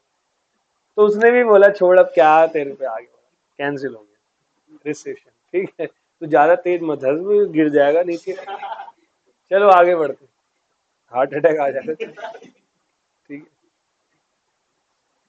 दो बात हो गई। कभी ऐसा हुआ है किसी रिक्शे में बैठे हो, 10 रुपए देने हो, और जब ओ भाई रिक्शे में तो गजब ही होता है, और हाय क्या बताऊं। मेट्रो स्टेशन गोविंदपुरी से बाहर निकला मैं, तारा अपार्टमेंट की तरफ आने के लिए, एक जगह है दिल्ली में, वो रिक्शा नहीं होते, ई रिक्शा, मेट्रो के बाहर ही खड़े रहते हैं। मतलब आप नहीं भी जाना चाहते तो जबरदस्ती बिठा लेंगे आपको। बिल्कुल मेट्रो से उतरती भीड़ खड़ी होती, रिक्शा आओ, वो कस्टमरों को ऐसे फेंकते जैसे गुड्स नहीं फेंक रहे होते एक जगह से दूसरी जगह। मुझे भी फेंक के उसने बिठा लिया। मैं चल कोई नहीं, जाना तो था ही, बैठ गया मैं। ठीक है, थोड़ा शर्ट सही करी, प्रेस खराब कर दी थी, बैठ गया। बैठा तो एक लड़की को उसने और फेंका मेरे बगल में, वो भी बैठ गई। अब भाई रिक्शा आगे गया तो गोविंदपुरी 5 नंबर एक जगह है, लड़की को वहां उतरना था, तो उसने बोला भैया रोक दो। मुझे तब तक वो अच्छी लगी। ठीक है, अच्छी इन द सेंस वो नहीं, इम्प्रेशन वाला नहीं, मतलब ठीक ठाक सी लगी। अब वो उतरी, पहले साइड में रुकी, अच्छा छोटा सा रोड है वो, और इतने से रोड पे पहले तो उसने तमीज से रुकवाया उस रिक्शे वाले को, जैसे कि मतलब उसके एमएलए दादाजी हैं और उन्होंने बोला हुआ है सड़क तेरे बाप की है। अब वो लड़की वहां से उतरी, अब उसने अपना बैग खोला पैसे देने के लिए, 10 रुपए देने के लिए, अभी की बात है थोड़े दिनों पहले की। उसने एक बैग की पहले बड़ी वाली चेन खोली, फिर उसे खोला, फिर उसके अंदर बहुत सारी 70-80 अलग अलग चेनें थी उसी बैग के अंदर। फिर उसने सारी चेनों में निकाला, मतलब पैसे के अलावा सब कुछ मिल गया। ठीक है, बैग का सारी क्रीम कॉस्मेटिक एवरीथिंग, मैं देख रहा हूँ, मेरे को भी आनंद आ रहा है, मैंने कहा चल क्लास व्लास तो कोई है ही नहीं, यही टाइम पास हो रहा है। पीछे से हॉर्न बज रहे हैं, गालियां दे रहा है कोई रिक्शे वाले को, लेकिन वो उसको कोई पैसे दे के जाऊंगी भैया। उसने बोला भी रिक्शे वाले ने, मैडम कोई बात नहीं, मैं आपको ऐसी लगती हूँ, पैसे लेके जाओ, रुको। अब बोल लगी पड़ी, बहुत देर हो गई उसको, 9-10 मिनट हो गए। मैंने मैडम मैं दे दूं, नहीं भैया, मैं भैया नहीं, पैसे बेशक मत ले तू भैया नहीं बोलेगी। ठीक है, तो उसने कहा कि, मैं कहा एक काम करना, आप मुझे पेटीएम कर देना, मैं दे देता हूँ इसको पैसे। नहीं मैं दूंगी, मेरे पास है, मैंने रखे हैं। मैं कहा याद कर लो मैडम, कहीं आपने पिछली बार किसी रिक्शे वाले को ना दे दिए हो। उसने 9वें या 10वें मिनट के अंदर उसके पास पैसे निकले, भैया 8 ही रुपए हैं। ठीक है रिक्शे वाले ने बोला ठीक है मैडम, उसने एक्सेप्ट किया इंफीरियर अमाउंट और मैडम को जाने दिया। This is called रेमिशन। रेमिशन मतलब किसी ने वादा किया है 10 रुपए का, दे रहा है 8 रुपए, मैंने कहा इट्स फाइन, तूने दे दिए ना, ये बहुत है, तू मेरे से और ले जा, एक काम कर, नहीं समझे। या किसी ने बोला 2 महीने में पैसे दूंगा, 2 महीने में नहीं दे पा रहा, उसने कहा 15 दिन और दे दे, मैं कहा चल जा, दिए 15 दिन और। एग्रीमेंट में क्या लिखा था, 2 महीने, मैंने 15 दिन और बढ़ा, दिस इज कॉल्ड रेमिशन। समझ गए। अच्छा होता क्या है इतने बड़े बैग में, मेरे को ये समझ में, मेरे को उस दिन पता लगा क्या क्या होता है। ठीक है, आगे बढ़ते हैं। Remission means accepting inferior performance और lesser amount to satisfy the full contract और क्लेम, और एक्सटेंड टाइम फॉर परफॉर्मेंस, और accept any other satisfaction instead of, मतलब परफॉर्मेंस के अलावा कोई और सेटिस्फेक्शन एक्सेप्ट आप कर लेते। समझ गए, इसको कहते हैं रेमिशन। 3 हो गया, कौन कौन से, पहले स्टार्टिंग से बोल, novation, rescission, रेमिशन। All well, example देख लो। ए ने 50,000 ले रखे थे, ड्यू डेट थी 25 मार्च की, ए ने 30,000 25 को दिए, बी ने फुल सेटिस्फेक्शन में ले लिए। ए ने कहा भाई ये 30 पकड़, मेरे पास यही है, मैं मकान बेच कर आया, गाँव में इतनी की जमीन बिकती है, सही है। उसने कहा चल जा, तुम 30 ही दे जा। दूसरा, इन द अबव केस 25 तारीख को अगर ए बोलता पैसे नहीं है मेरे को थोड़ा टाइम दो और बी ने और 2 महीने बढ़ा दिए तो इसको क्या कहते हैं? Extension of time. All well. और तीसरा है, in the above case B accept to take a piece of land belonging to एक वर्थ रुपीज, मतलब पैसे नहीं लिए, पैसे के बदले क्या ले लिया? लैंड ले लिया, तो कुछ और एक्सेप्ट कर लिया, इसको कहते हैं अदर सेटिस्फेक्शन। All well. कैसा लगा जी? 3 पॉइंट। पहले चौथा कराता हूं, फिर पांचवा भी है वो करा के फिर पूरा रिवाइज कराता हूं, ठीक है? अच्छा, टाइम होने वाला है अभी, है बेटा, थोड़ी देर और रुको। देखो, जब भूखे होते हैं ना तो और वेट करना चाहिए खाने का, फिर खाने का स्वाद ही अलग आता है। थोड़ी देर और, अभी तो सर भी आएंगे। अभी आपको क्या लग रहा है छोड़ा जाएगा? अभी सर भी आएंगे। आप लोग दौड़ के चिप्स विप्स खरीद लेना या लंच लेकर आया करो। तुम्हें पता होना चाहिए, हमारे यहाँ हो जाता है ऐसा, ठीक है? हमारे इंटरमीडिएट वाले बच्चे स्टॉक में 2 पराठा हमेशा रखते हैं, पूछ के आ जाना बेशक। उन्हें पता है इनका भरोसा नहीं, 1-2 घंटे ज्यादा ही करते हैं। चलो, चौथा पॉइंट है ऑल्टरेशन। अब ऑल्टरेशन मतलब क्या होता है? तुम्हारी शर्ट अगर थोड़ी सी इधर उधर से फट जाए तो उसमें क्या करते हैं हम लोग?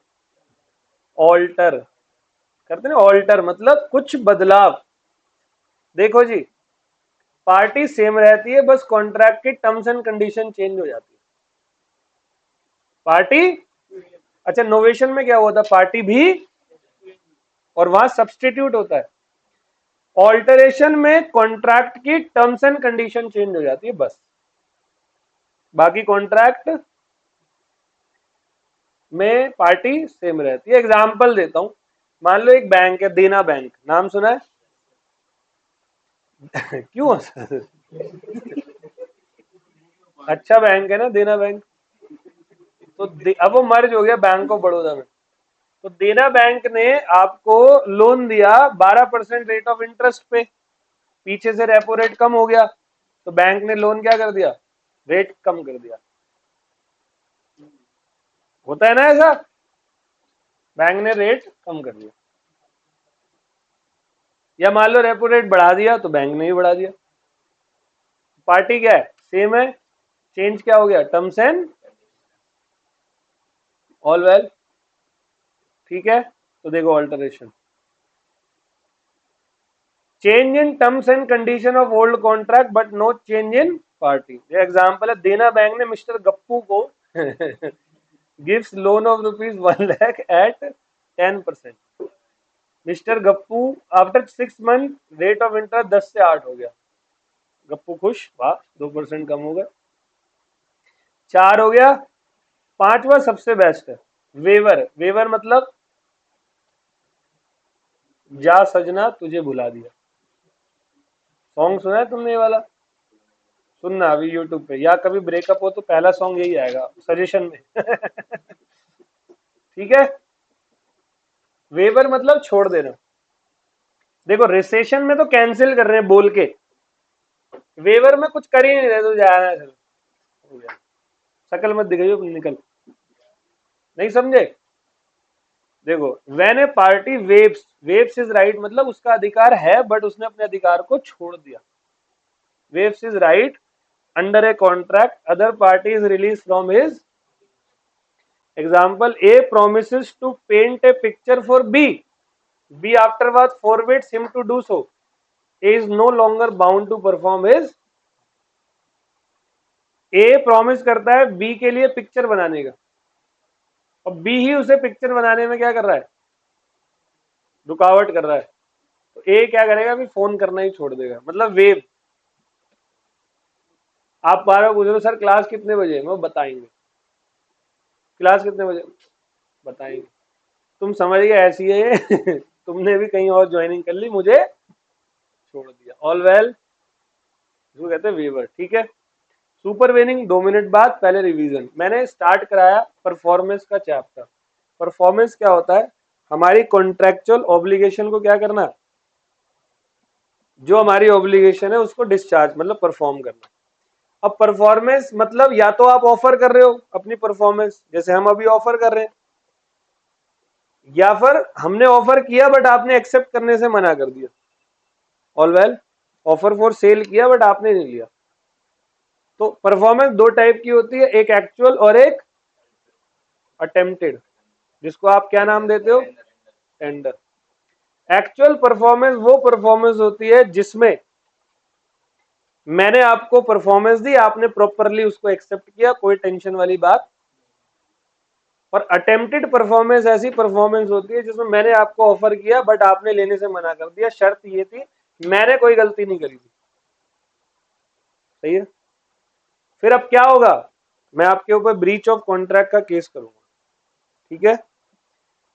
अब फिर अगला टॉपिक मेन है कि कॉन्ट्रैक्ट को डिस्चार्ज करने के क्या तरीके होते हैं। 6 नाम बताए: discharge by performance, discharge by mutual agreement, supervening impossibility, lapse of time, operation of law, breach of contract. यहां हम 5 पढ़ेंगे, यूनिट 5 में ब्रीच ऑफ कॉन्ट्रैक्ट। पहला मैंने डिस्चार्ज बाय परफॉर्मेंस कराया, तो क्वेश्चन है who can give the performance? Promisor. क्या एजेंट दे सकता है? हाँ दे सकता है, पर्सनल स्किल पे बेस नहीं होगा। क्या लीगल रिप्रेजेंटेटिव दे सकता है? हाँ दे सकता है, पर्सनल स्किल पे बेस नहीं होगा, हेरिडेटरी प्रॉपर्टी तक देगा। क्या स्ट्रेंजर दे सकता है? हाँ दे सकता है, पर्सनल स्किल नहीं होगा। ज्वाइंट प्रोमिजर देंगे, jointly and severally individually liable होंगे। फिर है mutual agreement, novation, rescission, remission, alteration, waiver. Novation में ओल्ड कॉन्ट्रैक्ट सब्सटीट्यूट होकर नया बन जाता है, पार्टी सेम भी रह सकती है और पार्टी चेंज भी हो सकती है। रिसेशन में कैंसिल कर देते, बना कॉन्ट्रैक्ट, तुम आए, मैंने कैंसिल का मोहर मारा, मैंने चल ठीक है जा। रेमिशन में मैं आपसे इनफीरियर पैसे ले रहा हूं, मतलब कम पैसे ले लेता हूं, ओके कर देता हूं, फुल सेटलमेंट कर लेता हूं, जैसे क्रेडिट कार्ड वाले करते हैं, फुल पेमेंट नहीं करते तो कम में सेटलमेंट कर लेते हैं, इसको कहते हैं क्या? रेमिशन। ऑल्टरेशन में change in only terms and condition of the contract, no change in parties. और वेवर में मैंने अपना राइट ही क्या कर दिया? ओके। अब तीसरा वाला सुनना बहुत अच्छे से, टॉपिक का नाम है डिस्चार्ज बाय सुपरवेनिंग इम्पॉसिबिलिटी। मेरे दोस्त, ये सुपरवेनिंग इम्पॉसिबिलिटी आप सभी ने पहले मेरे से सुना हुआ है। कहां पर? अपने आप को थोड़ा 10-15 मिनट और एडजस्ट कर लो, ये टॉपिक हो जाने दो फिर छोड़ दूंगा। सुपरवेनिंग इम्पॉसिबिलिटी का मतलब होता है कि हमने कोई कॉन्ट्रैक्ट बनाया और वो कॉन्ट्रैक्ट हमें खत्म करना पड़ रहा है, उसमें ना तो तूने कुछ किया ना मैंने कुछ किया। वॉइड कॉन्ट्रैक्ट में एग्जांपल दिया था, जैसे कि हमने एक कॉन्ट्रैक्ट बनाया, मैंने बोला कि मेरा एक शिप आ रहा है मुंबई से, दुबई से आ रहा है मुंबई, जिसमें 5,000 साइकिल्स आ रही है मेरी। तो मैंने होलसेलर को बोला कि ये 5,000 साइकिल्स मैं तेरे पास पहुंचा दूंगा, शिप जब मेरा मुंबई पहुंचेगा तब। डन है? कॉन्ट्रैक्ट में कोई दिक्कत? शिप रास्ते में डूब गया, अब साइकिल क्या होगा? वो भी गई भाई, शिप गया तो साइकिल गई। तो अब क्या सामने वाला मेरे पे केस कर सकता है? अरे भाई, जिस सब्जेक्ट मैटर के लिए हमने कॉन्ट्रैक्ट बनाया था वो तो सब्जेक्ट मैटर ही डिस्ट्रॉयड हो गया। जैसे मनाली से ट्रक आ रहा था दिल्ली, रास्ते में बाढ़ आ गई, ट्रक का सारा पानी भर गया, वो सब पत्थर बन गया, ट्रक ट्रक नहीं मतलब सीमेंट। तो क्या हो गया फिर? खत्म। ठीक है?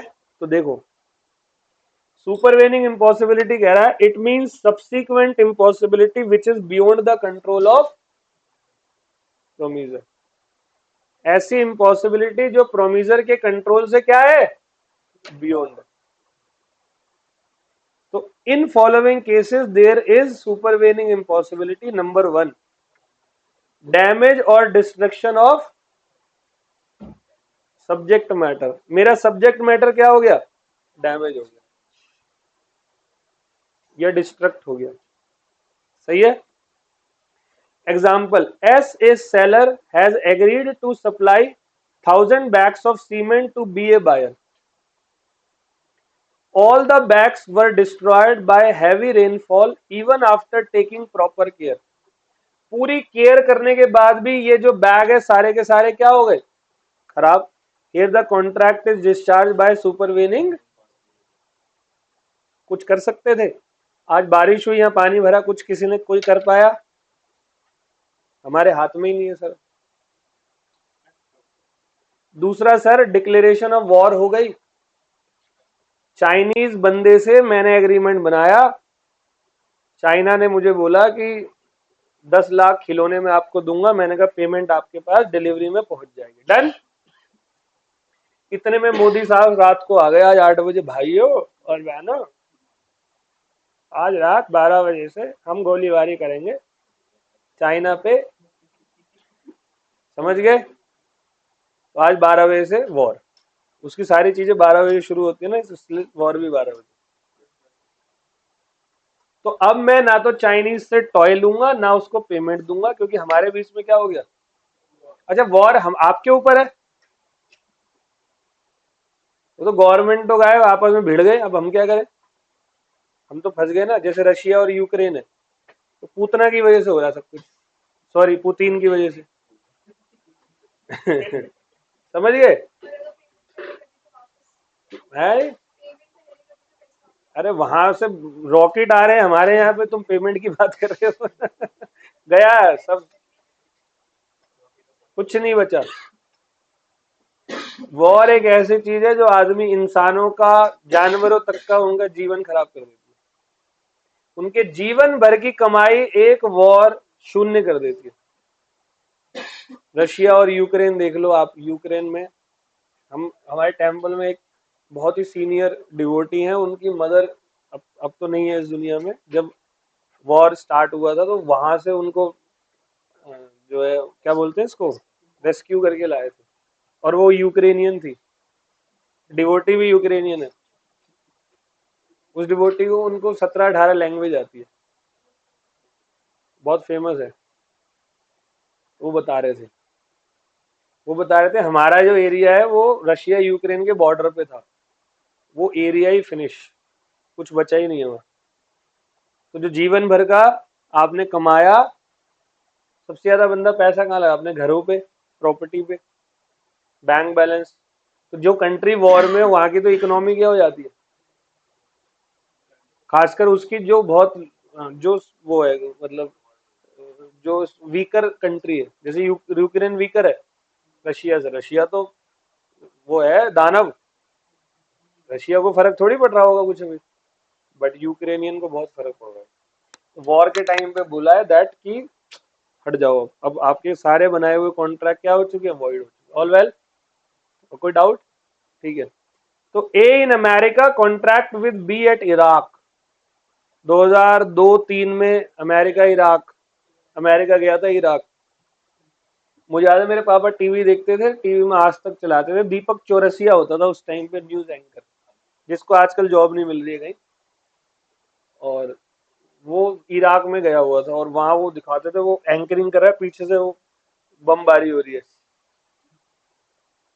मजा आता था देखने में, कहा मरे तो अच्छा लगे। ठीक है। वो बचपन वाला वो होता है ना। तो A in America contract with B at Iraq to delivered a cargo by air, destination Iraq. Iraq, इतने में अमेरिका ने वॉर डिक्लेयर कर दी इराक के खिलाफ।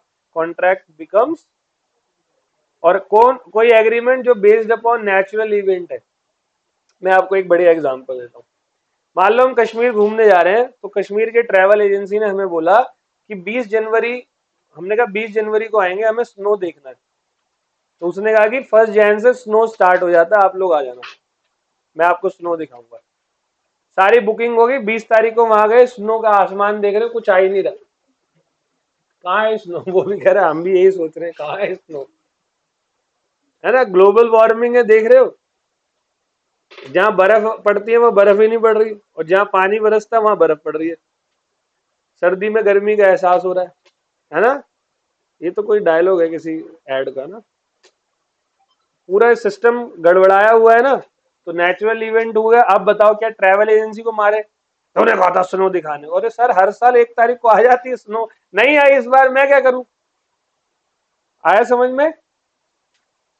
तो a tour and travelling company sold tickets to a tourist in October 2022 for showing him snowfall in January there was, now this agreement is discharge by snow. कभी देखी है तुमने snowfall? सबसे ज्यादा बर्फ दुनिया में कहाँ गिरती है बताओ? दारू के गिलास में। आगे बढ़ते हैं, ठीक है। अब अगली बात तू लॉजिकल बात कर गया था ना सीरियसली, आपको नहीं लगा ऐसा? 9 तो लेट हो गया, आजकल 7 बजे के बाद हो जाती। चलो जी, वेले ही तो बंदे पी रहे हैं चेंज इन लॉ, भाई कानून बदल गया।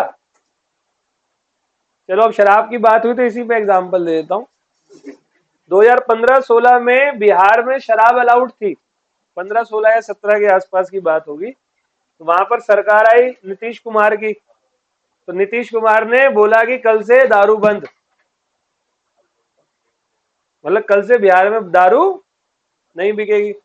तो भाई उस समय कुछ लोगों ने कॉन्ट्रैक्ट किए होंगे ना, जो हो सकता है किसी घर में शादी हो, उसने दारू वाले ठेके वाले से बोला भाई शादी वाले दिन 1 ट्रक दारू भिजवानी है, और शादी होने से पहले नीतीश कुमार ने दारू ही बैन कर दी, तो दोनों का कॉन्ट्रैक्ट क्या हो गया, खत्म। तो लॉ ही चेंज हो गया। आया कुछ समझ? एक और बता दूं, सुप्रीम कोर्ट का जजमेंट आया, टैक्सी नंबर गाड़ी डीजल वाली 10 साल से ऊपर की बैन, जिसकी लाइफ 10 साल से ऊपर की होगी। डिसीजन आने से पहले मैंने किसी से कॉन्ट्रैक्ट किया था, आपके फंक्शन में 10 गाड़ियां मेरी जाएंगी, और सारी गाड़ी मेरे पास 11 साल 12 साल के लाइफ की थी। और यहां सुप्रीम कोर्ट ने डिसीजन दिया कि भाई 10 साल से ऊपर की डीजल गाड़ियां बैन है। अब बताओ मैं गाड़ी भेज पाऊंगा? क्या वो मेरे पे केस कर सकता है? लॉ ही चेंज हो गया। और पांचवा कह रहा है नॉन एग्जिस्टेंस ऑफ कंडीशन, ये बड़ा अच्छा है। ए और बी ने वादा किया मोहब्बत में हम एक दूसरे से शादी करेंगे, और शादी थी 25 फरवरी को, और 23 फरवरी को ए पागल हो गया। नहीं समझे? अब शादी किससे करी जाती है ना? मतलब वैसे ये भी गलत फहमी है, करके देखो पता लगेगा। आगे केसेस नो मेरा तो बढ़िया चल रहा है, मैं तो तुम लोगों की बात कर रहा था आ जाओ। अच्छा एक बात और, पहले सुपर वेनिंग को 5 पॉइंट देखते हैं कौन कौन सी होती है। डैमेज और डिस्ट्रक्शन ऑफ सब्जेक्ट मैटर, या डिक्लेरेशन ऑफ क्या हो गई, agreement based upon natural event हो गया, चेंज इन लॉ हो गया, और नॉन एग्जिस्टेंस ऑफ कंडीशन। ठीक है। अब कौन कौन से केसेस है जो कवर नहीं है सुपरवेनिंग इम्पॉसिबिलिटी में, इसको हम अगली क्लास में करेंगे। ठीक है, यहां से तो मिलते हैं अगली क्लास में। Thank you so much.